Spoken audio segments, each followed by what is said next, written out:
আজকে আমি বানাবো চিংড়ি মাছের মালাইকারি। তার জন্য নিয়েছি দেখুন চিংড়ি মাছ। চিংড়ি মাছটা হালকা করে ভেজে নেব। আর কি কি নিয়েছি দেখুন, পেঁয়াজ কুচিয়ে নিয়েছি, টমেটো কুচিয়ে নিয়েছি, গোটা গরম মশলা নিয়েছি, আদা রসুন কাঁচা লঙ্কা টমেটো শুকনো লঙ্কা পিষে নিয়েছি একসাথে।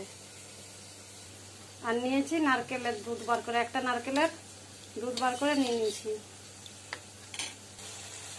হয়ে গেছে মাছগুলো ভাজা, এগুলো উঠিয়ে নেব।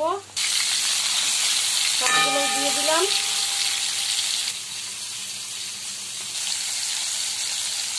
এগুলো হালকা করে ভাজবো, বেশি ভাজা হয়ে গেলে চিংড়ি মাছ রাব্বারের মতো শক্ত হয়ে যায়। এই জন্য এগুলো আমি উঠিয়ে নেব। ওই তেলের মধ্যে গোটা গরম মশলা দিয়ে দিলাম। দিয়ে দেবো কুচানো পেঁয়াজ। পেঁয়াজগুলো অর্ধেক ভাজা হয়ে গেছে, এবার টমেটো দিয়ে দেবো।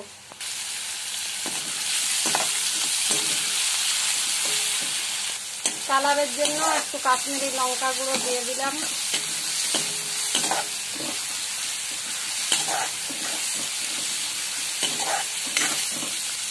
পেঁয়াজ টমেটো ভাজা হয়ে গেছে, এবার আদা রসুন বাটা গুঁড়ো মশলা সব দিয়ে দেবো।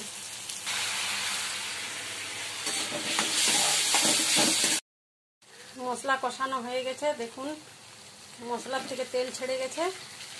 এবার আমি দেবো নারকেলের দুধ।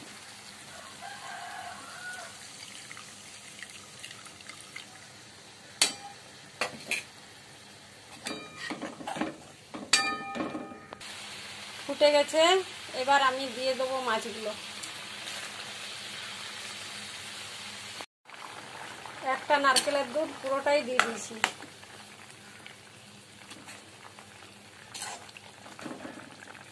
এটা এবার 5 মিনিট ধরে ফুটতে থাকুক। চিংড়ি মাছের মালাইকারি রেডি। এবার একটু উপর থেকে গরম মশলা দিয়ে দেবো।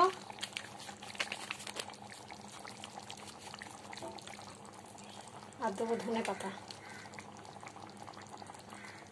এই লাল লঙ্কাটা দিয়ে দেবো।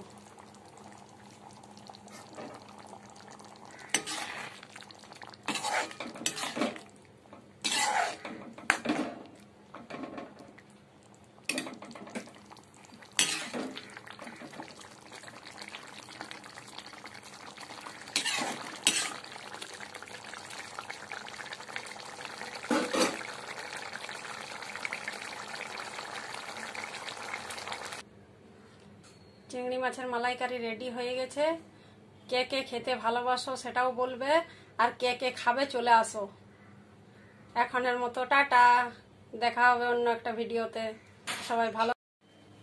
কি কালারটা এসছে দেখো বন্ধুরা, চিংড়ি মাছের মালাইকারির কালারটা দেখুন।